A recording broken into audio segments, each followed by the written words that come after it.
حكاية المسحراتي.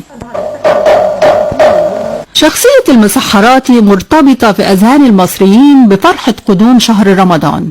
هو شخص في وقت من الأوقات كان مهم جدا لأنه كان بيقوم بدور المنبه اللي بيصحي الناس عشان وقت السحور.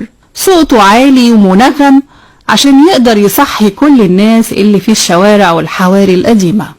الأطفال بيحبوه جدا وينادوه من الشبابيك أو ينزلوا يمشوا وراه ويرددوا كلامه. من أشهر أغاني رمضان الكريم المسحراتي لسيد مكاوي.